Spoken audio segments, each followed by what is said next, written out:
तो यार वेलकम है आपका अपने ऑसम से यूट्यूब चैनल ए के ट्यू अड्डा पर, जहां पर हम 90 मार्क्स का एम लेकर चल रहे हैं एंड इसे हम अचीव भी करेंगे। अब बारी है टीसी यूनिट 2 को किल करने की।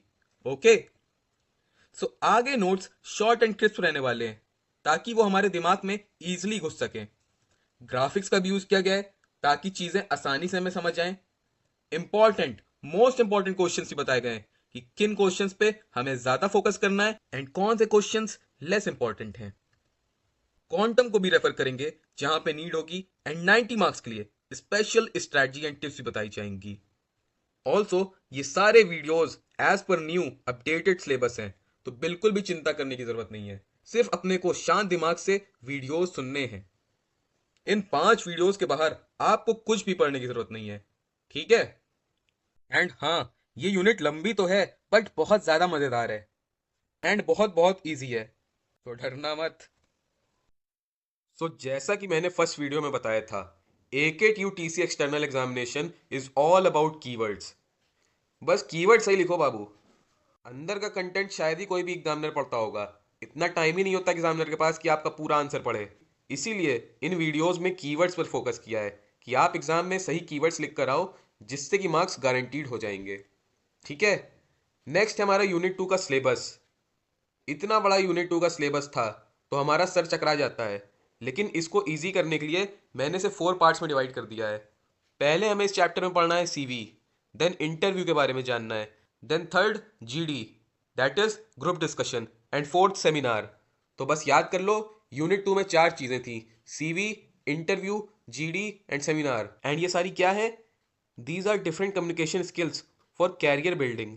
इस यूनिट में हमें तरीके सिखाए गए हैं कि करियर बिल्ड कैसे करना है। सिंपल सी बात है, हमें सीवी बनाना आना चाहिए अपने करियर बिल्ड करने के लिए, इंटरव्यू देना आना चाहिए, फिर ग्रुप डिस्कशन में बैठना आना चाहिए, एंड सेमिनार कॉन्फ्रेंस में कैसे हमें रहना है वो सिखाया गया है। तो बहुत हेल्पफुल यूनिट है, ठीक है। So first topic is CV, जिसका फुल फॉर्म होता है करिकुलम वाइटे, ठीक है। ये एक डिटेल्ड डॉक्यूमेंट होता है। सीवी यार हम सबको पता होता है, हमने फर्स्ट ईयर में बनाया होगा ना। सीवी क्या होता है? एक डिटेल्ड डॉक्यूमेंट होता है जिससे कि हमें सामने वाले इंसान के एजुकेशनल बैकग्राउंड के बारे में पता चलता है, उसके वर्क एक्सपीरियंस कि उसने कहाँ कहाँ काम किया है इसके बारे में पता चलता है, और उसकी स्किल्स के बारे में पता चलता है कि उसमें लीडरशिप स्किल्स है या नहीं, टीम वर्क की स्किल है या नहीं, और कौन सी स्किल्स हमें पता चलती हैं कि उसको गिटार बजाना आता है कि नहीं, या उसको डांस करना आता है, या वो बोलने में अच्छा है, ओरेटर अच्छा है।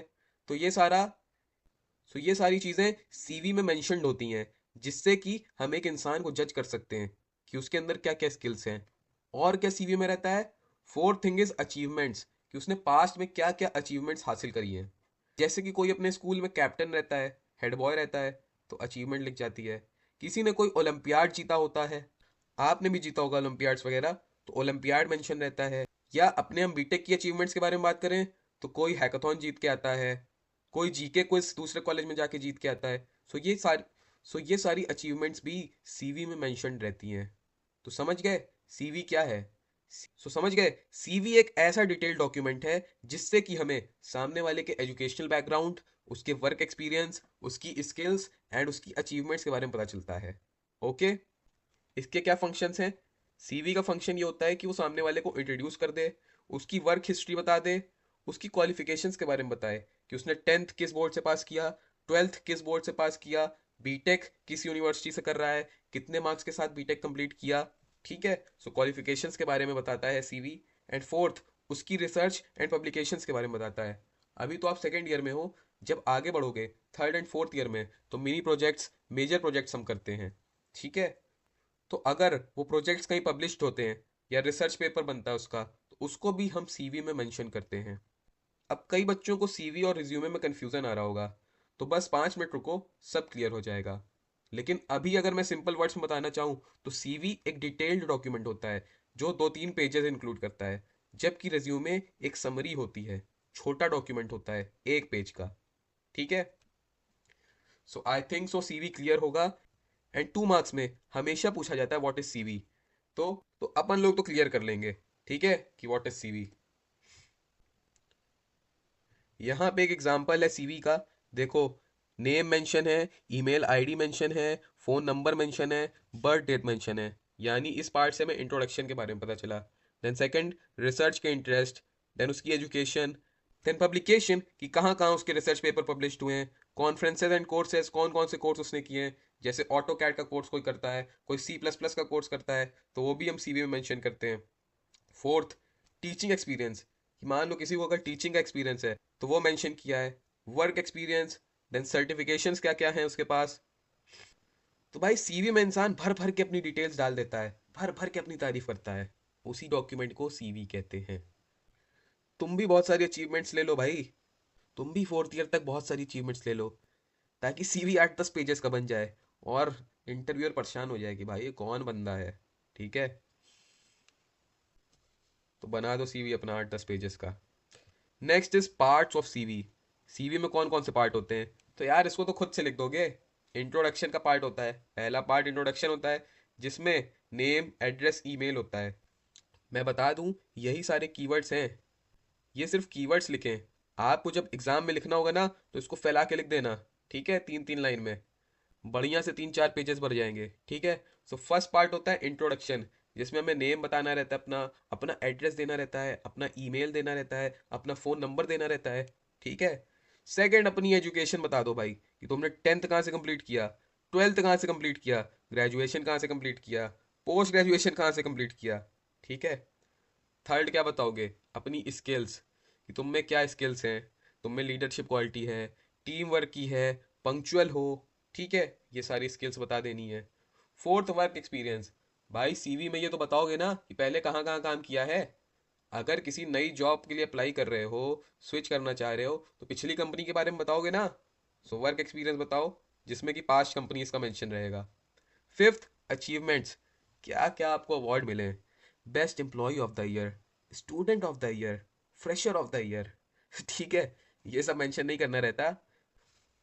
हाँ, लेकिन ऑफिशियल अचीवमेंट्स कि best employee of the year, best student of the class, ये सारी चीज़ें आप मेंशन कर सकते हो। सिक्स्थ, अपने प्रोजेक्ट्स, जो CS वाले बच्चे हैं उनके प्रोजेक्ट्स जो बनाते हैं, कैलकुलेटर एंड शॉपिंग वेबसाइट, तो ये सारे प्रोजेक्ट्स मेंशन कर सकते हो। सेवेंथ, सर्टिफिकेशंस कि क्या क्या सर्टिफिकेशन है आपके पास, कोर्सेरा से कौन सा सर्टिफिकेट आपने खरीदा है, सॉरी मतलब कोर्सेरा से कौन सा, मतलब कि कोर्सेरा से कौन सा कोर्स आपने सीखा है उसका सर्टिफिकेट लिया है। जैसे C++ का सर्टिफिकेशन है आपके पास, या सिविल वाले भाइयों के पास ऑटो कैड का सर्टिफिकेशन होना चाहिए, मैकेनिकल वाले भाइयों के पास 3D सिमुलेशन का, ऑटो कैड का होना चाहिए, EC वालों के पास वो चिप पिप वाला होना चाहिए। ठीक है, तो सर्टिफिकेशन भी मेंशन करो CV में। एंड एर्थ, रेफरेंसेस बताना रहता है CV में। लास्ट में रेफरेंसेस की कौन कौन से लोग आपको रेफर करते हैं।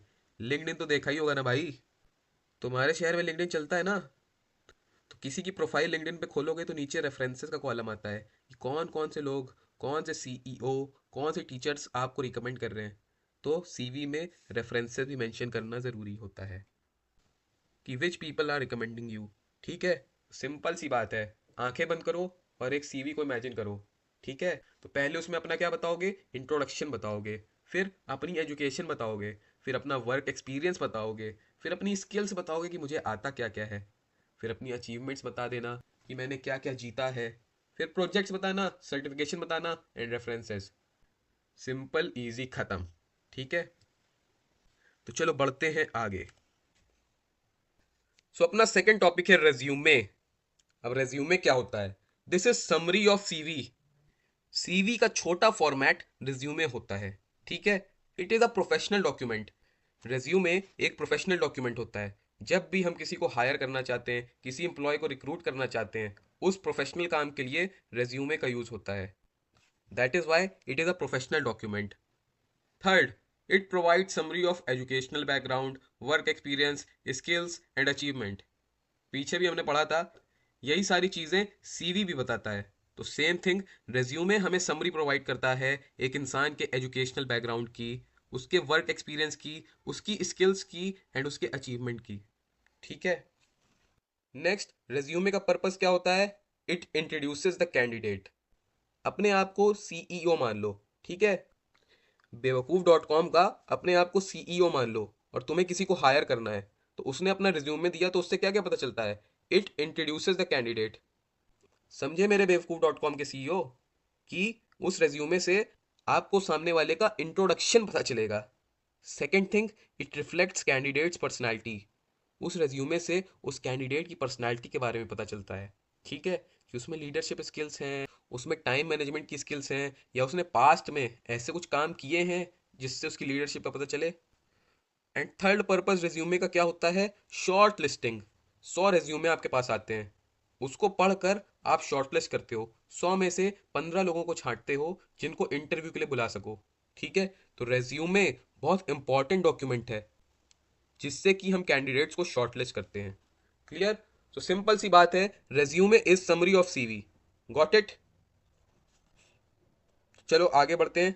रिज्यूमे वर्सेस सीवी, जिसमें सबको कंफ्यूजन होता है, यहां तक कि 40-40 साल वाले एम्प्लॉय भी सीवी और रिज्यूमे में डिफरेंस नहीं बता पाते कि यार सीवी क्या होता है। दोनों सेम ही चीज तो होते हैं, सीवी और रिज्यूमे। नहीं भाई, दोनों सेम नहीं होते। CV is a long document, 4 to 5 pages, ठीक है, एक फाइल में लेकर जाते हैं हम सीवी। जबकि रेज्यूमे एक शॉर्ट डॉक्यूमेंट होता है, समरी होता है, 1 या 2 पेजेस का, ठीक है।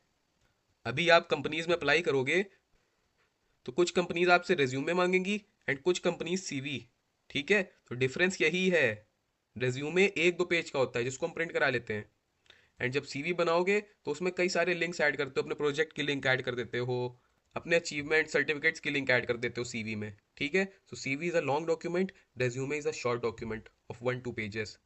सेकेंड सीवी एक डिटेल्ड ओवरव्यू देता है सामने वाले की स्किल्स एंड एक्सपीरियंस का। It gives detailed overview of skills and experience, जबकि resume concise summary of skills. Resume एक छोटी सी कॉन्साइज समरी हमें देता है सामने वाले की स्किल्स की, ठीक है। फोर्थ, सीवी का फोकस होता है एकेडमिक अचीवमेंट्स पे, सर्टिफिकेशंस पे, प्रोजेक्ट्स पे। यानी सीवी घुस घुस के आपकी हर एक चीज जानना चाहता है। सीवी के अंदर आप अपने प्रोजेक्ट्स भी मेंशन करते हो, सर्टिफिकेट्स भी मेंशन करते हो, एकेडमिक अचीवमेंट्स भी मेंशन करते हो। जबकि रेज्यूमे में फोकस होता है कि यार एक पेज के अंदर सीधे सीधे अपना वर्क एक्सपीरियंस बताओ, कितने साल काम किया है, किस कंपनी में काम किया है, फिर अपनी एजुकेशन बताओ, सिंपल में 3 लाइन में। 10th किस बोर्ड से किया, क्या परसेंटेज थे, 12th किस बोर्ड से किया, क्या परसेंटेज थे, बीटेक कहाँ से किया, किस यूनिवर्सिटी से किया, क्या सीजीपीए था। रिज्यूमे में कट टू कट बात करो मेरे से, ठीक है। एंड थर्ड, अपनी स्किल्स बताओ कि तुम्हें क्या क्या आता है। एंड लास्ट पॉइंट, सीवी का यूज रिसर्च के प्रोफेशन में होता है। जब हम प्रोफेसर्स को हायर करते हैं तब होता है, टीचर्स को हायर करते हैं तब होता है, जहां पे हमें उनके प्रोजेक्ट्स, सर्टिफिकेशंस, उन्होंने क्या क्या किया है उसकी नीड होती है। या जब भी हम कैट के थ्रू आईआईएम्स में एडमिशन कराना चाहते हैं, एमबीए के लिए एडमिशन कराना चाहते हैं, तो वहाँ पे सीवी लगता है, क्योंकि वो लोग आपको बहुत अच्छे से एनालाइज करना चाहते हैं, तो डिटेल डॉक्यूमेंट चाहते हैं। Got it? For research profession या प्रोफेसर की पोजीशन के लिए सीवी का यूज़ होता है, जबकि रेज्यूमे का यूज़ हमारे आईटी सेक्टर में, जहाँ पे इतने सारे एम्प्लॉयज़ हैं कि कंपनी के पास टाइम नहीं है कि तुम्हारा सीवी पढ़े 4-5 पेज का, वहाँ पे रेज्यूमे यूज़ होता है for job applications in IT sector. भाई 1-2 पेज में हजारों एम्प्लॉय हैं, एक एक पेज अपना भेजो, उसमें से हम शॉर्टलिस्ट करेंगे, ठीक है। तो सिंपल से यही डिफरेंस है, सीवी एक बड़ा डॉक्यूमेंट होता है जबकि रेज्यूमे एक छोटा सा डॉक्यूमेंट होता है। आई थिंक सो अब ये क्लियर होगा, एंड आपके जीवन भर का कंफ्यूजन आज यहाँ पे खत्म होता है, ठीक है। चलो आगे बढ़ते हैं। Next is parts of resume, ठीक है। हमारे क्वेश्चन पेपर में, हमारे AKTU के क्वेश्चन पेपर में इस तरह भी पूछ लेता है, what are features of resume. तो कुछ नहीं, वो हमें कंफ्यूज करने के लिए फीचर्स का यूज कर रहा है। सिंपल सा एग्जामिनर हमसे क्या पूछना चाह रहा है, पार्ट्स ऑफ रेज्यूमे। तो इसमें भी वही सीवी वाला, पहले हेडिंग होती है जिसमें हम अपना नेम, एड्रेस, ईमेल बताते हैं, ठीक है, इंट्रोडक्शन बताते हैं। सेकंड थिंग, हम किस पोजीशन के लिए अप्लाई कर रहे हैं। रेज्यूमे में सेकंड थिंग आपको बतानी है कि आप किस पोजीशन के लिए अप्लाई कर रहे हो। थर्ड, अपनी एजुकेशन बताओ, 10th 12th ग्रेजुएशन कहाँ से किया। फोर्थ, वही अपना वर्क एक्सपीरियंस, पास्ट कंपनीज कहाँ कहाँ काम किया हुआ है। फिफ्थ, अपनी सैलरी एक्सपेक्टेशन बता दो, भैया कितना रोकड़ा चाहिए, कितना पैसा चाहिए मुझे कंपनी से, साफ साफ मेंशन कर दो। 20 लाख, 30 लाख, 1 करोड़ का प्लेसमेंट कितने का चाहिए, मेंशन कर दो। 6th 7th 8th हमेशा याद रख लो, सीवी में भी कॉमन है, रिज्यूमे में भी, कि अपने प्रोजेक्ट्स बताओ, अपने सर्टिफिकेशन बताओ, एंड अपने रेफरेंसेस बताओ कि कौन लोग तुम्हें रिकमेंड कर रहे हैं, ठीक है। लास्ट 3 चीज़ें कॉमन है, प्रोजेक्ट्स बता दो, सर्टिफिकेशंस बता दो, एंड रेफरेंसेस बता दो। Got it? तो, तो आंखें बंद करो एंड फिर से रिवाइज करो। पहले बताना इंट्रोडक्शन, देन किस पोजीशन के लिए अप्लाई कर रहे हो, फिर अपनी एजुकेशन बता दो, फिर एजुकेशन के बाद अपना पास्ट बता दो कि तुम किन के साथ रिलेशनशिप में रहे, ओ सॉरी नहीं, कि किन किन कंपनीज में तुमने काम किया है, अपनी सैलरी एक्सपेक्टेशन बताओ, फिर लास्ट में अपने project, certification and references. Got it? तो चलो आगे बढ़ते हैं। So next is types of resume styles. बहुत इंपॉर्टेंट टॉपिक है एंड बहुत इजीली नोट से मैंने इसे समझा दिया है। फर्स्ट टाइप होता है chronological style. Chronological resume style, it presents work experience in reverse order, यानी कि जो आपकी मोस्ट रीसेंट जॉब है वहां से शुरू करते हुए हमें फर्स्ट जॉब यानी पास्ट में जाना है, मोस्ट रीसेंट से पास्ट में। ऐसे ही अपनी एजुकेशन बताते टाइम भी रिवर्स क्रोनोलॉजिकल ऑर्डर में जाना है, यानी ग्रेजुएशन, उसके बाद 12th की डिटेल्स, उसके बाद 10th की details. Got it? Second, this is for candidates with consistent work history. जो बंदे लगातार काम कर रहे होते हैं ऑफिस में, यानी कि कोई भी गैप ईयर नहीं होता, उनके लिए क्रोनोलॉजिकल रिज्यूमे स्टाइल बेस्ट होती है। ठीक। Second is functional, functional resume style, it focuses on skills and education, not on work history. Functional resume style में हमारा फोकस इंसान की स्किल्स एंड उसकी एजुकेशन पे होता है कि वो कितना क्वालिफाइड है, उसकी वर्क हिस्ट्री पे नहीं होता कि उसने कितना काम किया हुआ है। इसका यूज क्या है? To highlight expertise of candidates, to highlight expertise of candidates. Functional resume से पता चलता है कि उस बंदे की किस किस चीज में एक्सपर्टीज है। ठीक है। एंड थर्ड इज कॉम्बिनेशन, दोनों के कॉम्बिनेशन को कॉम्बिनेशन रिज्यूमे स्टाइल कहते हैं। इसमें स्किल का सेक्शन भी होता है एंड वर्क हिस्ट्री का भी सेक्शन होता है। It is suitable to show skills as well as past experience.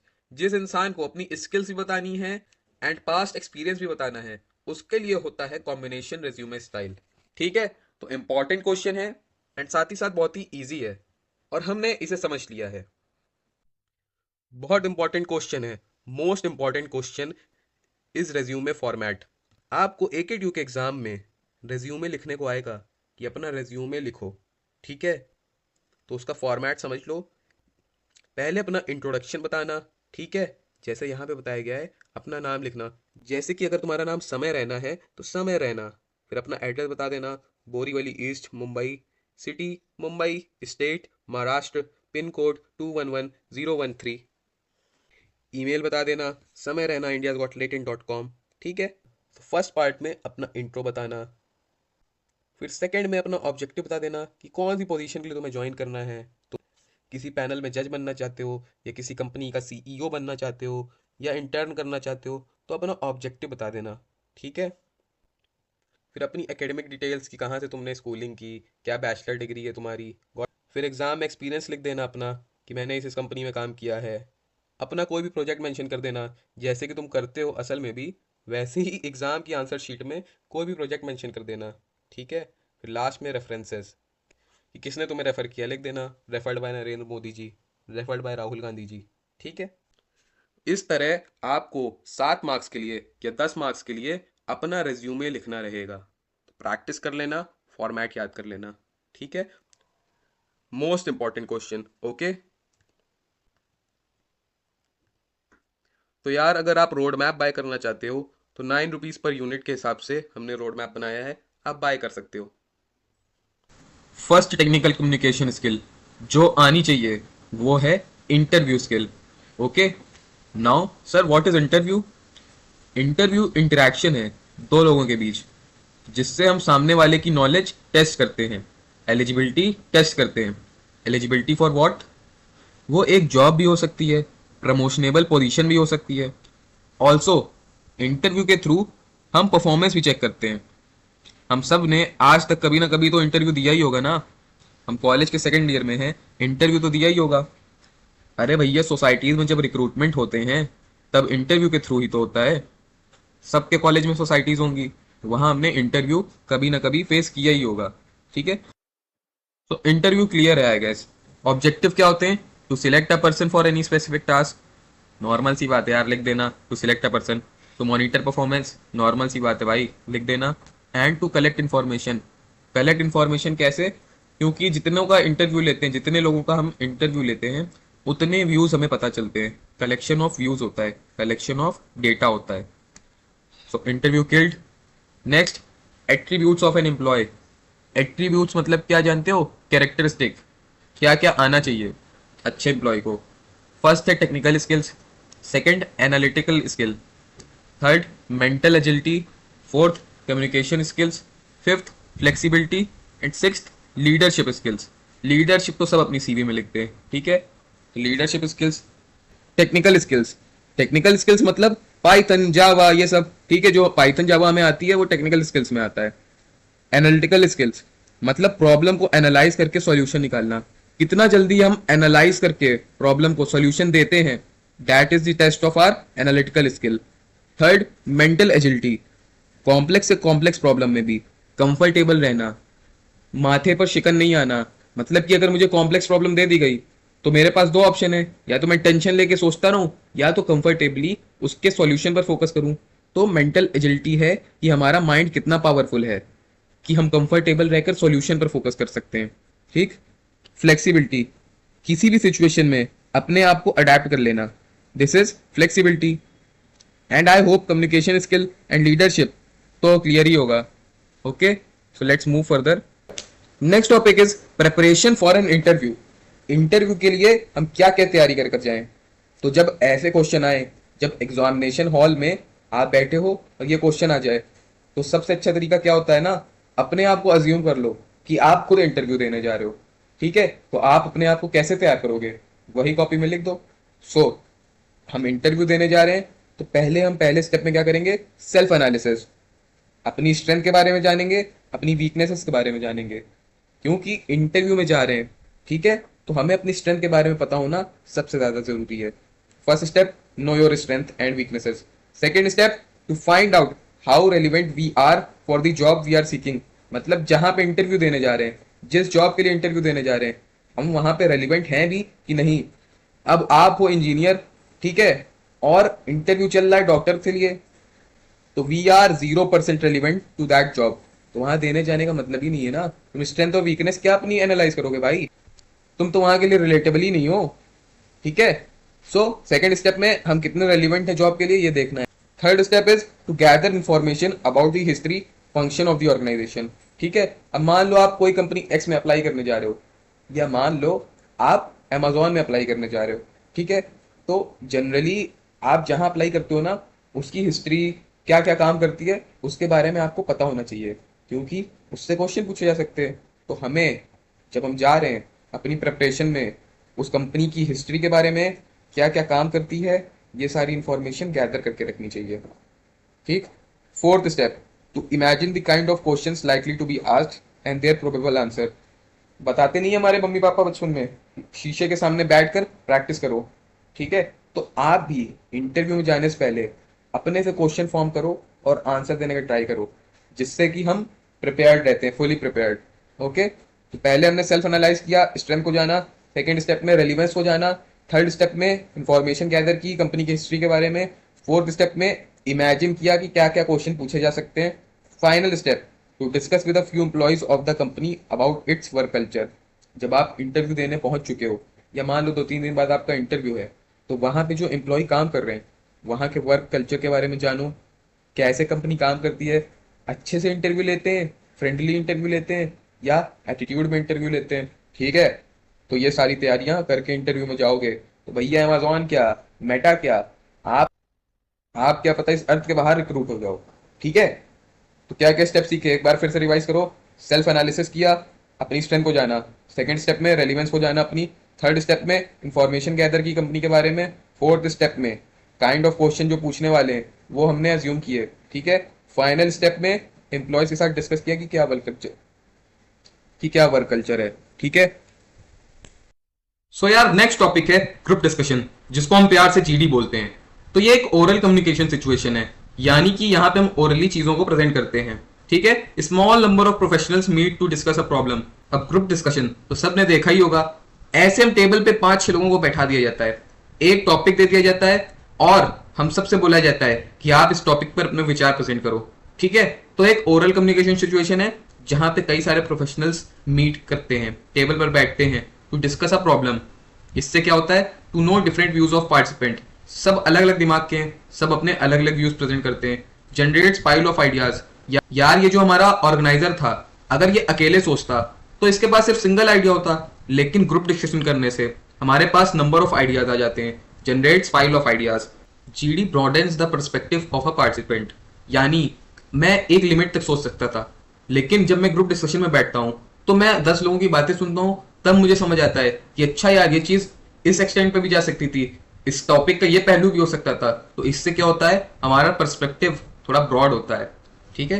Develop the skill in interpersonal communication, बातचीत करने की अच्छी खासी स्किल आ जाती है, एक दूसरे को सुनने की स्किल आती है। ठीक है। जीडी बेसिकली ये टेस्ट किया जाता है कि हम कितना कामली इतने लोगों को हैंडल कर लेते हैं, बिना एरोगेंट हुए, अपनी बात को डोमिनेट किए हुए इतने सारे लोगों में हम अपनी बात को आगे रख सकते हैं। ठीक है। तो don'ts for a group discussion, तो सबसे पहले ये जान लो कि जीडी में हमें क्या क्या नहीं करना है। तो पहली चीज सबको पता है, neither raise your voice too high और नॉट स्पीक टू सॉफ्टली, ना ज्यादा तेज बोलो क्योंकि एरोगेंट लगोगे, ना ज्यादा धीमे बोलो। ठीक है। एक ऑप्टिमम वॉइस पे अपनी बातचीत को आगे बढ़ाओ। Don't speak continuously for a long time, यार जीडी सबके व्यूज जानने के लिए होता है और हमें एक लिमिटेड टाइम दिया जाता है कि 10 मिनट में इस ग्रुप का डिस्कशन खत्म करना है। तो आप पूरे 10 मिनट तुम ही तो नहीं बोलोगे ना, सबको मौका देना चाहिए। डोंट स्पीक कंटिन्यूसली, शुरुआत में कुछ बोल लो, जहां पे अगर आप कोई बोल रहा है तो प्लीज करके अगर आप कोई पॉइंट रखना है तो वहां पे अपना पॉइंट रख लो, लेकिन ये ना हो कि आप ही कंटिन्यूसली बोलते जा रहे हो। डोंट जंप टू कंक्लूजन, अगर जीडी के लिए आपको 10 मिनट मिले हैं तो भैया तीसरे ही मिनट पे जब अपनी स्पीच खत्म कर रहे हो तो कंक्लूज मत कर दो, कंक्लूजन पर मत पहुंच जाओ कि इस टॉपिक का यहीं पे खत्म होता है। मान लो जीडी हमें दिया जाता है कि डिस्कस करो कि यूनिफॉर्म सिविल कोड सही है कि गलत, अब आपको लगता है कि सही है, आप तीसरे ही मिनट बता दोगे यस इस बिल को पास कर दिया जाना चाहिए। नहीं भाई, ग्रुप डिस्कशन हुआ ही इसीलिए कि उसके निगेटिव पॉइंट भी कोई बताए, उसके पॉजिटिव पॉइंट भी सब बताएं। ठीक है। तो don't jump to conclusion. Don't make any personal remark, किसी भी इंसान पर पर्सनल अटैक नहीं करना है। आप जिस टॉपिक पर बात करने बैठे हो उस टॉपिक पर बात करो, सबका अपना हक है। जिसको निगेटिव में बोलना होगा निगेटिव में बोलेगा, जिसको पॉजिटिव में बोलना होगा पॉजिटिव में बोलेगा, but don't make any personal remark. Also don't dominate the discussion, don't take over the discussion. ठीक है। डोमिनेट मत करो कि आप बोलते जा रहे हो, अगर कोई कुछ बोलना भी चाह रहा है तो आप उसे बोलने नहीं दे रहे, अपना पॉइंट फिर से आगे रख दे रहे हो। This is not good. ठीक है। तो जीडी हमारा मेन चीज एरोगेंस चेक करने के लिए होता है कि हम लोगों की बातें सुन पाते हैं कि नहीं। Okay. So don't dominate the discussion, don't take over it. और last, don't be assertive in presenting the views, यानी अपने ही व्यूज पर फोकस मत करो, दूसरों के व्यूज को भी समझने की कोशिश करनी चाहिए। तो आई थिंक डोंट्स क्लियर होंगे कि अपनी आवाज रेज मत करो, कंटिन्यूसली मत बोलो, don't jump to conclusion, personal attack नहीं करना है, डोमिनेट मत करना। ओके। सो नेक्स्ट है टाइप्स ऑफ ग्रुप डिस्कशन, मतलब किस किस तरह से ग्रुप डिस्कशन किए जा सकते हैं। So on the basis of method of conduct, यानी क्या रूल्स रेगुलेशन के बेसिस पर हम ग्रुप डिस्कशन करवा रहे हैं, तो उस बेसिस पर structured group discussion, unstructured, role play, GD with nominated leader. Then second basis, on the basis of nature of topic, मतलब कैसा टॉपिक हम ग्रुप डिस्कशन के लिए दे रहे हैं। सो उस बेसिस पर किस टाइप के जीडी हो सकते हैं, controversial GD, abstract GD, case study GD. तो चलो एक एक को देखकर पोस्टमार्टम करते हैं। So first is structured GD. यहां पे क्या होता है, टॉपिक पहले से डिसाइडेड होता है। कौन डिसाइड करके रखता है, ऑर्गेनाइजर। मतलब अगर हम सब एक जीडी में पार्टिसिपेट करने गए तो वहां टॉपिक पहले से प्री डिसाइडेड होगा। किसके द्वारा डिसाइडेड होगा, ऑर्गेनाइजर के द्वारा। टाइम फ्रेम इज अलॉटेड, एक टाइम फ्रेम अलॉट कर दिया जाता है, मान लो 15 मिनट, 10 मिनट, जितने में एक ग्रुप को डिस्कशन अपना खत्म करना है। ठीक है। तो स्ट्रक्चर्ड जीडी में सब कुछ स्ट्रक्चर वाइज होता है, टॉपिक पहले से डिसाइडेड रहता है, टाइम फ्रेम पहले से डिसाइडेड रहता है, उस टाइम फ्रेम के अंदर अंदर हमको जीडी खत्म करना रहता है। मतलब अगर 5 लोग हैं तो हम पांचों लोगों को अपनी बात 15 मिनट के अंदर खत्म करनी है। ठीक है। स्ट्रक्चर जीडी सबसे ज्यादा कॉमनली यूज होता है। Okay. So topic decided, time frame is decided और मोस्ट कॉमन। ठीक। Next is unstructured GD. ठीक है। यहां पे क्या होता है, टॉपिक पार्टिसिपेंट्स खुद डिसाइड करते हैं। मान लो हम 5 लोग हैं, मैं, तुम और तुम्हारे दोस्त 3-4 लोग हैं, हम 5 लोग जीडी करने जा रहे हैं, तो वहां ऑर्गेनाइजर डिसाइड करके नहीं रखता, हम अपने ग्रुप का टॉपिक म्यूचुअल अंडरस्टैंडिंग से डिसाइड करते हैं। ठीक है। तो वो क्या हो जाता है, अनस्ट्रक्चर्ड जीडी। यहाँ पे टाइम फ्रेम अलॉट नहीं किया जाता।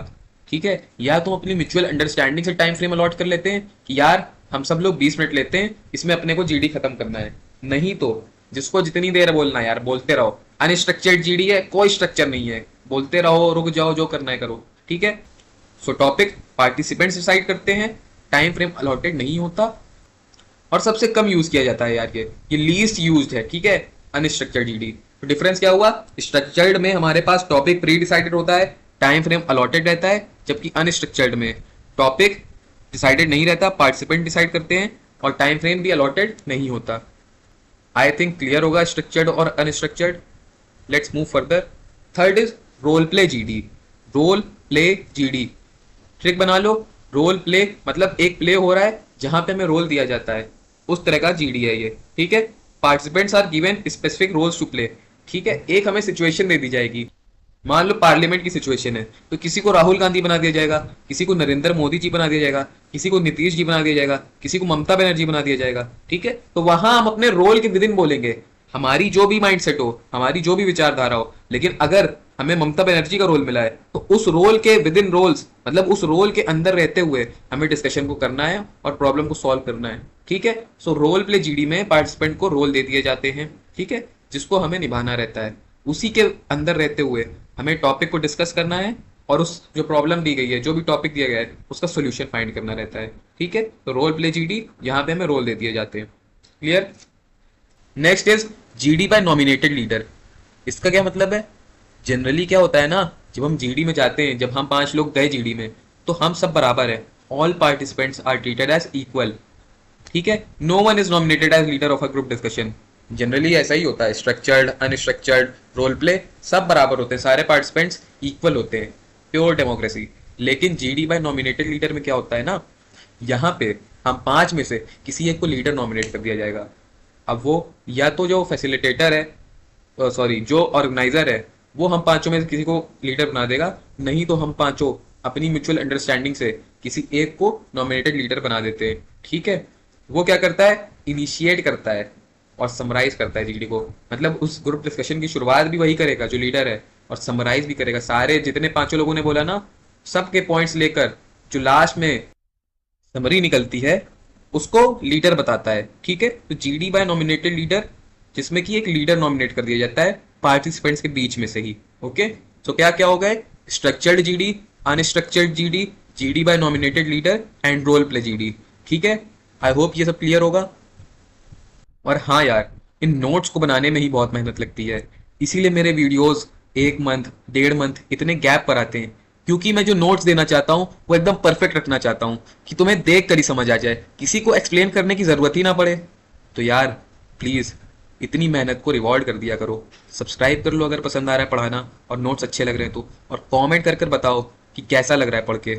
अगर कोई सजेशन हो, कुछ इंप्रूवमेंट मैं ला सकता हूँ तो वो भी कमेंट सेक्शन में बताओ, लेकिन कमेंट करके कुछ भी बताओ कि कैसा लग रहा है पढ़ने में, मजा आ रहा है कि नहीं, okay. So let's move further. So next is types of GD on the basis of nature of topic. अब यहाँ पे टॉपिक के बेसिस पे कितने टाइप की जीडी होती हैं वो देखते हैं। सो फर्स्ट है कंट्रोवर्शियल टॉपिक, कंट्रोवर्सी वाला टॉपिक, राखी सावंत उर्फी जावेद, इस टाइप के टॉपिक, ठीक है। तो टॉपिक क्या हो सकते हैं, टॉपिक्स क्या होते हैं यहाँ पे, कंट्रोवर्शियल होते हैं। कैन इनिशिएट आर्गुमेंट, ऐसे टॉपिक जब मिल जाते हैं ना तो उससे आर्गुमेंट हो जाता है। करने तो हम पहुंचे डिस्कशन ना, लेकिन कंट्रोवर्शियल टॉपिक ग्रुप डिस्कशन में आर्गुमेंट ज्यादा होता है, ठीक है। लेकिन इससे हमारा फायदा ही है, जो जज करने बैठा है उसका फायदा है। उससे वो कौन सा फैक्टर जज करता है, पार्टिसिपेंट्स का माइंडसेट जज कर लेता है। बेटर वे टू जज the mindset of the participant, ठीक है। तो कंट्रोवर्शियल टॉपिक जीडी में हमें टॉपिक्स कंट्रोवर्शियल मिलते हैं, सीधी सी बात, जिससे कि आर्गुमेंट हो सकता है, ठीक है। और इससे हमारा क्या माइंडसेट चेक कर लिया जाता है, ठीक है। एग्जाम्पल के लिए इस एआई इमरजेंसी इज गुड, ठीक है। तो ये कंट्रोवर्शियल टॉपिक हो गया, क्योंकि एआई के हार्मफुल इफेक्ट्स भी बहुत हैं, एआई की अच्छाई भी बहुत है, तो इसका एक पर्टिकुलर सॉल्यूशन या कुछ कंक्लूजन नहीं हो सकता, तो ये आर्ग्यूमेंट किया जा सकता है। हम 5 लोग बैठे हैं, कोई बोलेगा एआई इज गुड, एआई में जो जो एडवांसमेंट हो रहे हैं वो अच्छी चीज़ है, कोई बोलेगा इतने एडवांसमेंट अभी ज़रूरी नहीं है, जितने हो चुके हैं उतने काफ़ी हैं, ठीक है। कंट्रोवर्शियल टॉपिक इस तरह से दे दिए जाते हैं। नेक्स्ट एब्स्ट्रैक्ट टॉपिक, एब्स्ट्रैक्ट मतलब कि अनक्लियर, ओके। तो टॉपिक यहाँ पे अनक्लियर होता है, उसके कई सारे मीनिंग हो सकते हैं, एम्बिगुअस हो सकता है। बेटर वे टू जज दी क्रिएटिव एबिलिटी, मतलब कि एक टॉपिक दे दिया गया, उसके कई सारे मीनिंग है, तो हम जितने पार्टिसिपेंट बैठे हैं ना, अपने अपने हिसाब से अलग अलग मीनिंग निकालेंगे। अपने अपने क्रिएटिव एबिलिटी के हिसाब से हम अलग अलग मीनिंग इंटरप्रेट करेंगे, उस बेसिस पर डिस्कशन करेंगे। ठीक है, तो इससे क्या जजमेंट हो सकता है, जो हमारे ऑर्गेनाइजर होते हैं वो क्या जज करते हैं, हमारी क्रिएटिव एबिलिटी चेक करते हैं। Okay, every participant can have own interpretation. यहाँ पे हम फ्री होते हैं कि हम अपने हिसाब से टॉपिक को इंटरप्रेट कर सकते हैं। ओके, एग्जाम्पल के लिए 1 and 1 make 11 डिस्कस। ठीक है, तो अब इसको आप किसी भी सेंस में ले सकते हो। आप इसको यूनिटी के सेंस में भी ले सकते हो, दो लोग काम कर रहे हैं और वो साथ में काम करते हैं, तो उससे बहुत अच्छा काम हो सकता है। अब कोई दूसरा इंसान इसको किसी और सेंस में भी ले सकता है, इसको मैथ्स के सेंस में ले सकता है, ये पॉसिबल ही नहीं है। ठीक है, तो कई सारे अपने अपनी ओन इंटरप्रिटेशन हो सकती है। ठीक है, तो पहला था कंट्रोवर्शियल टॉपिक, यहाँ पे कंट्रोवर्सी से रिलेटेड टॉपिक दिया जाता है जिससे कि आर्ग्यूमेंट हो सकता है। सेकंड इज एब्स्ट्रैक्ट टॉपिक, यहाँ पे अनक्लियर टॉपिक दिया जाता है जिसके कई सारे मीनिंग हो सकते हैं और हर पार्टिसिपेंट फ्री है अपनी ओन इंटरप्रिटेशन बनाने को। ठीक है, third is case study topic, यहाँ पे थर्ड होना चाहिए, यहाँ पे सेकंड है, ओके सॉरी। ठीक है, यहाँ पे टॉपिक क्या होते हैं ना, situation is provided, case study हमसे करवाई जाती है। ठीक है, तो टॉपिक कैसा दे दिया जाता है, एक सिचुएशन बेस्ड टॉपिक दे दिया जाता है। एवरी पार्टिसिपेंट को एनालाइज करने को दिया जाता है सिचुएशन को, every participant is given to analyse the situation. ठीक है, तो सिचुएशन दे दी जाती है और पार्टिसिपेंट से बोला जाता है कि आप एनालाइज करो। ठीक है, बेटर वे टू जज the ability to find solution. एक सिचुएशन रहती है तो वो टफ सिचुएशन होगी ना, डिस्कशन के थ्रू उसका सॉल्यूशन चाहता है ऑर्गेनाइजर। ठीक है, तो क्या चेक करता है, ability to find the solution. तो केस स्टडी में हमें एक सिचुएशन बेस्ड टॉपिक दिया जाता है जहां पे पार्टिसिपेंट को एनालाइज करनी रहती है सिचुएशन और सॉल्यूशन निकालना रहता है। ठीक है, example, should we construct dam on river Ganga. ठीक है, तो ये केस स्टडी है, एक सिचुएशन हो गई। Clear. Next is effective profiling. Effective profiling एक टेक्निक होती है ऑडियंस को एनालाइज करने का एंड उन्हें ग्रुप्स में डिवाइड कर देने की। ठीक है, प्रोफाइलिंग का यूज परफॉर्मर्स करते हैं, इंस्टाग्राम फेसबुक करते हैं। ठीक है, ऐड चलाने वाले लोग करते हैं, इससे कि वो टारगेटेड ऐड चला सकें, पर्सनलाइज्ड ऐड चला सकें। ठीक है, so effective profiling is a technique of audience analysis. It enables a communicator to develop a strategy of communication for a section of audience. ठीक है, तो मान लो अगर आप एक स्टैंड अप कॉमेडियन हो तो आपको प्रोफाइलिंग करना बहुत अच्छे से आना चाहिए। क्या मतलब हुआ इसका, इसका ये मतलब है कि आपको ऑडियंस की एनालिसिस करनी आनी चाहिए कि ये ऑडियंस ओल्ड एजेड है या यंग ऑडियंस है या कॉरपोरेट ऑडियंस है। ठीक है, अगर कॉरपोरेट एम्प्लॉयज बैठे हैं आपकी ऑडियंस में, ठीक है, तो आपके जोक्स भी कॉरपोरेट वाले होने चाहिए, ऑफिस से रिलेटेड होने चाहिए। अगर बच्चे बैठ के आपको देख रहे हैं तो आपके जोक्स बच्चों से रिलेटेड होने चाहिए। अगर आप जियो पॉलिटिकल वाले जोक्स मारोगे कि यार अमेरिका में ये हो रहा है, ट्रम्प ऐसा है, और बच्चों के सर के ऊपर से निकल जा रहे हो सारे जोक्स, तो किस काम की आपकी कॉमेडी। ठीक है, सो हमें प्रोफाइलिंग करनी पड़ती है कि अच्छा 100 लोग की ऑडियंस में 50 बच्चे हैं, 30 मिडिल एजेड लोग हैं, 20 लेडीज हैं, तो हमें उस हिसाब से सेक्शन में ऑडियंस को डिवाइड करके अपनी स्ट्रैटेजी बनानी पड़ती है एंड उसी हिसाब से हम जोक्स डिलीवर करते हैं। ठीक है, जैसे कि आपने देखा होगा समय रैना अभी केबीसी में आया था। ठीक है, तो अमिताभ बच्चन के सामने वो तो अमिताभ बच्चन के सामने वो थोड़े अपने डबल मीनिंग वाले जोक, डैंग जोक्स नहीं बोल रहा था। ठीक है, हेल्दी कॉमेडी करने की कोशिश कर रहा था। तो उसने प्रोफाइलिंग की कि भाई केबीसी की ऑडियंस कैसी है, साफ सुथरी कॉमेडी देखने वाली है, तो मुझे भी साफ सुथरी कॉमेडी करनी पड़ेगी। यहाँ पे वो महीप सिंह वाली कॉमेडी नहीं चल सकती। ठीक है, सो इफेक्टिव प्रोफाइलिंग वहां पे यूज हुई।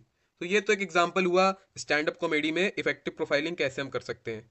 ऐसे ही कंपनीज भी इफेक्टिव प्रोफाइलिंग करती है, वो रेज्यूमे पढ़कर, सीवी पढ़कर हायरिंग के लिए शॉर्टलिस्ट कर लेते हैं। ठीक है, एक सेक्शन बना देते हैं कि ये सारे कैंडिडेट्स ने पोस्ट ग्रेजुएशन की है, इनको एक सेक्शन में बांटो, ग्रेजुएशन वाले लोग को एक सेक्शन में बांटो, 10th पास वालों को एक सेक्शन में बांटो। फिर वो दूसरा फिल्टर मान लो लगा सकते हैं कि उन्हें कोई मार्केटिंग टीम में चाहिए, तो कौन कौन अच्छा बोल सकता है उस सेक्शन को अलग कर लेते हैं, और कौन अच्छा नहीं बोल सकता उस सेक्शन को अलग कर लेते हैं, जिससे कि इफेक्टिवली वो काम को कर पाते हैं।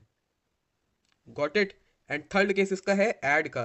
इंस्टाग्राम फेसबुक हमें पर्सनलाइज एड दिखाता है। क्यों, कैसे दिखा पाता है, क्योंकि उसने हमें एक सेक्शन ऑफ ऑडियंस में डिवाइड करके रखा है कि इसको पॉलिटिकल कंटेंट पसंद है तो इसको पॉलिटिकल वाले ऐड दिखाएंगे, इसको इस इंसान को जेंजी वाले एड्स पसंद है तो जेंजी वाले मतलब कपड़ों के ऐड आएंगे, लॉकेट के ऐड आएंगे। ठीक है, तो फेसबुक एंड इंस्टाग्राम भी इसका यूज करते हैं। इससे होता क्या है, there is high probability of achieving communication goals. Effective profiling करने से बहुत हाई प्रोबेबिलिटी होती है, बहुत हाई चांस हो जाता है जो चीज़ हम टारगेट करना चाह रहे हैं वो हम अचीव कर पाएंगे। जैसे कि एक कॉमेडियन हंसाना चाह रहे लोगों को, तो उसने एनालाइज कर लिया कि 50 बच्चे हैं, उसने बच्चों वाले जोक्स मारे, तो उसने अपना टारगेट अचीव कर लिया। ठीक है, ऐसे ही हायरिंग करते टाइम भी हमारा काम आसान हो जाता है, टाइमली काम को कंप्लीट कर पाते हैं हम। Next, how profiling is done. तो अभी हमने पढ़ा इंटरेस्ट के बेसिस पे लोगों को बांट देते हैं, एजुकेशन के बेसिस पे बांट देते हैं, जैसे मैंने भी बताया कि ग्रेजुएशन वालों को अलग, पोस्ट ग्रेजुएशन वालों को अलग। ठीक है, पास जॉब एक्सपीरियंसेस के बेसिस पे भी हम प्रोफाइलिंग करते हैं। ठीक है, 4+ ईयर्स वाले एक्सपीरियंस को एक तरफ कर दो, 1+ईयर, ओनली 1 ईयर एक्सपीरियंस वालों को एक सेक्शन में बांट दो। ठीक है, इस तरह हम कैंडिडेट्स को डिवाइड कर देते हैं, उनकी प्रोफाइलिंग कर देते हैं। Got it. फिर गोल्स के बेसिस पे भी प्रोफाइलिंग होती है, जेंडर के बेसिस पे भी होती है। मान लो मैं कंपनी हूँ और मुझे सिर्फ फीमेल एम्प्लॉयज़ को हायर करना है, तो जेंडर के बेसिस पे भी मैं प्रोफाइलिंग कर सकता हूँ। समझ रहे हो? तो जेंडर के बेसिस पे भी प्रोफाइलिंग हो सकती है। So first is interest, second is education, third pass job experiences के हिसाब से प्रोफाइलिंग कर दो, fourth goals, and fifth gender. In 5 basis पे हम प्रोफाइलिंग करते हैं। क्लियर? तो चलो नेक्स्ट देखते हैं, हाउ प्रोफाइलिंग हेल्प्स। प्रोफाइलिंग करने से होता क्या है भाई, क्यों प्रोफाइलिंग करें? ठीक है, तो प्रोफाइलिंग इसलिए करते हैं for better understanding of audience, ताकि हम अपनी ऑडियंस को बेहतर रूप से समझ सकें। जो मैंने कॉमेडियन वाला एग्जांपल आपको बताया वो आप यहाँ पे लिख देना, एक्सप्लेन कर देना। सेकंड, पर्सनलाइज मैसेजिंग के लिए, कि फीमेल्स के लिए फीमेल वाले ऐड चलेंगे, मेल्स के लिए मेल वाले ऐड चलेंगे, किड्स के लिए किड्स वाले ऐड चलेंगे। उन्हें प्ले स्टेशन का ऐड आएगा, सुपर मारियो का ऐड आएगा, पबजी का ऐड आएगा। थोड़े से बड़े लोग 18+ वालों को 18+ वाले ऐड आएंगे। एंड ओल्ड एज पीपल को, पापा मम्मी को, उनकी एज के हिसाब से साड़ियों के ऐड आएंगे, भक्ति वाली बुक्स के ऐड आएंगे। ठीक है, इस तरह प्रोफाइलिंग करने से फेसबुक, मेटा और भी जितनी कंपनीज है, बोट वगैरह, और अभी एक और कंपनी के बहुत ऐड आते हैं ना, एस्ट्रो ज्ञान, पता नहीं एस्ट्रो टॉक जो है। ठीक है, सो इन सारी कंपनीज को प्रोफाइलिंग करने से बहुत हेल्प मिलती है। Third is improve engagement, companies की इंगेजमेंट बढ़ जाती है प्रोफाइलिंग करने से। एंड फोर्थ, टाइम सेव होता है एंड कॉस्ट सेव होती है, क्योंकि आप डायरेक्ट टारगेटेड ऑडियंस पे वार कर रहे हो। ठीक है, सो प्रोफाइलिंग करने से हमारा टाइम बचता है एंड कॉस्ट बचती है। ओके। अच्छा, कमेंट कर कर मुझे बताओ कौन कौन इंडियाज गॉट लेटेंट देखता है, या कौन कौन पोगो देखता है। ठीक है, तो इंडियाज गॉट लेटेंट कमेंट करो, या पोगो देखने वाले पोगो कमेंट करो, और ये भी बताना कौन सा एपिसोड सबसे अच्छा लगा। ठीक है, सो नेक्स्ट है नेटवर्किंग। आसान भाषा में नेटवर्किंग मतलब कि कितने नए लोगों से हम बात कर पा रहे हैं, कितने नए लोगों से हम नेटवर्क बना पाते हैं। ठीक है, so networking is connecting with new people, it is to create deep bonds for mutual growth. Networking का मतलब है कि आप कितने नए लोगों से बॉन्ड बना पा रहे हो, डीप बॉन्ड, यानी कि दोस्ती कर पा रहे हो, जिससे कि आप दोनों लोग म्यूचुअली ग्रो कर सको। ठीक है, फॉर एग्जाम्पल एक बंदा है राहुल और एक बंदा है राजू। राहुल बहुत इंट्रोवर्ट टाइप का है, वो एक ऑफिस की पार्टी में गया, लेकिन उसने किसी से बात नहीं की। राहुल ने किसी से बात नहीं की, बस अपना खाया पिया, अपने 2 दोस्तों के साथ रहा और वापस घर आ गया। और वहीं राजू था उसी पार्टी में, एक्सट्रोवर्ट टाइप का बंदा, मतलब थोड़ा कॉन्फिडेंस था, उसमें। वो वहां पे गया, 2-4 कंपनी के सीईओ से बॉन्ड बनाया, उनसे नंबर लिया।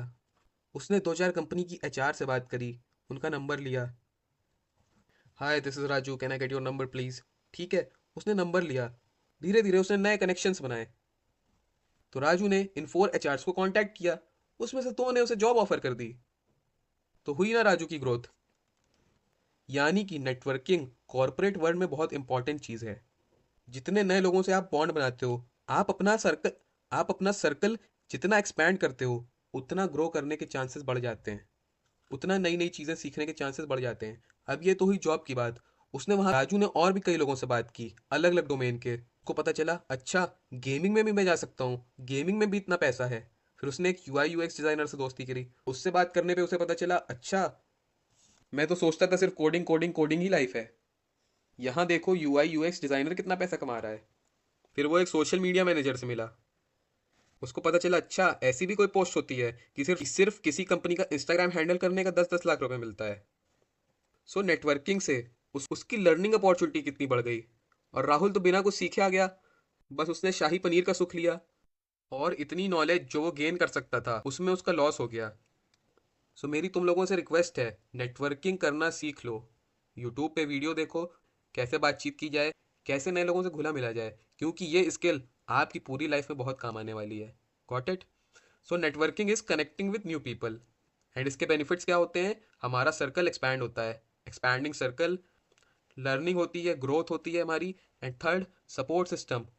उन नए लोगों से जब हमारी दोस्ती होती है तो हमारा सपोर्ट सिस्टम बन जाते हैं। Got it? So I think networking clear होगा। Next is how to network. So simple सी बात है, networking needs effective communication.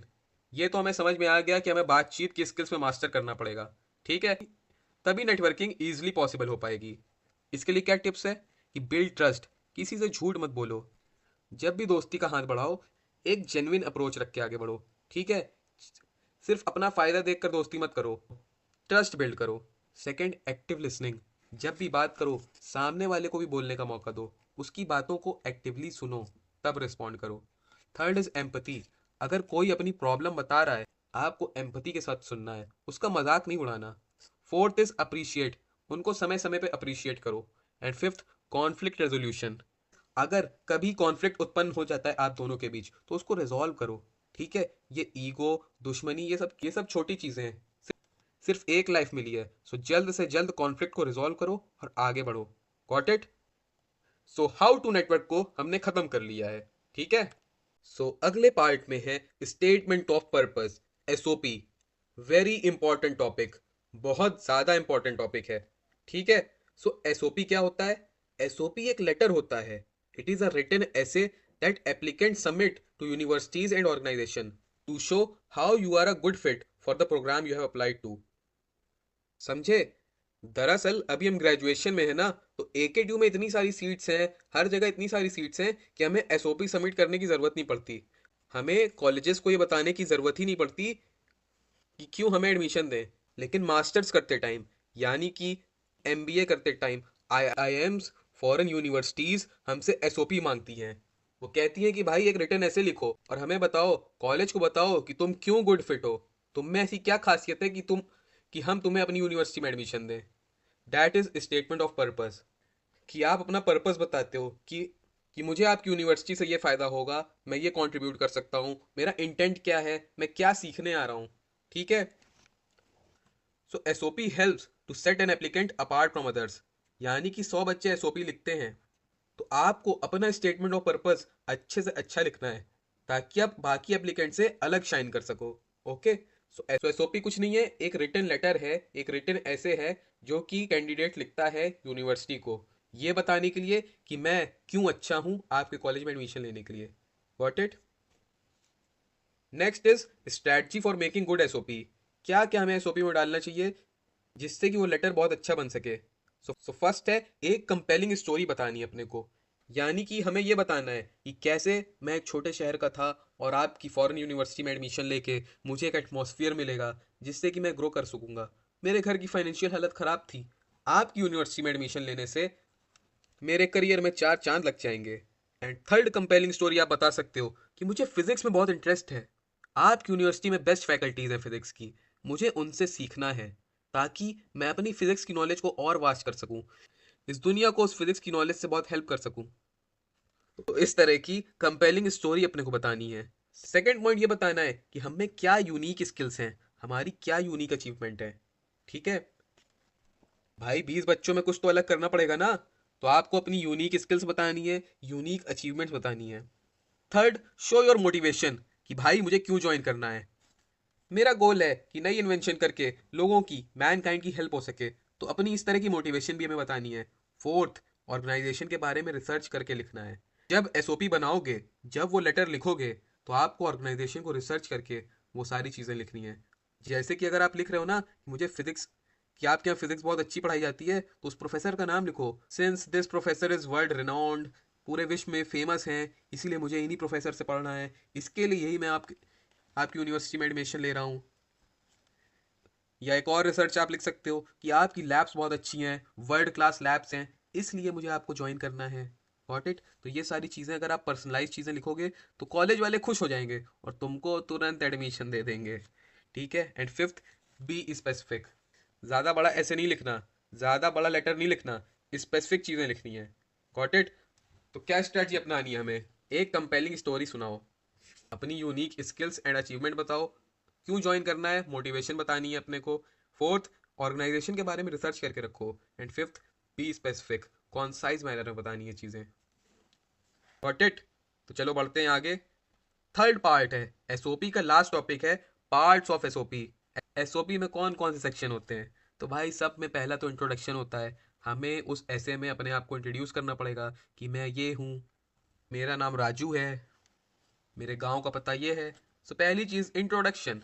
Second thing, अपना एकेडमिक बैकग्राउंड बताओ कि आपने बायो ली थी या फिजिक्स ली थी, फार्मेसी से अपना ग्रेजुएशन कंप्लीट किया या इंजीनियरिंग में अपना कंप्लीट किया या बीए किया या एलएलबी किया, क्या आपका एकेडमिक बैकग्राउंड है वो बताओ। थर्ड इज फ्यूचर गोल्स, कि उस कॉलेज में जाके, उस ऑर्गेनाइजेशन में जाके आपके क्या फ्यूचर गोल्स हैं। ठीक है।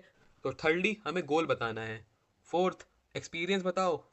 फिफ्थ, दो चार लाइन में कंक्लूजन बता दो सारी चीज़ों का। Got it? तो introduction, then academic background, future goals, experiences and fifth conclusion. Got it? ठीक है मेरे भाई, तो इसी के साथ एसओपी भी हमने खत्म कर लिया है। तो यार अब बारी है सेमिनार की। हाँ हाँ, वही सेमिनार जिसमें बैठकर हम लोगों को नींद आ जाती है। कॉलेजेस स्कूल में बहुत सोया है सेमिनार्स में। ठीक है। तो सेमिनार क्या होता है?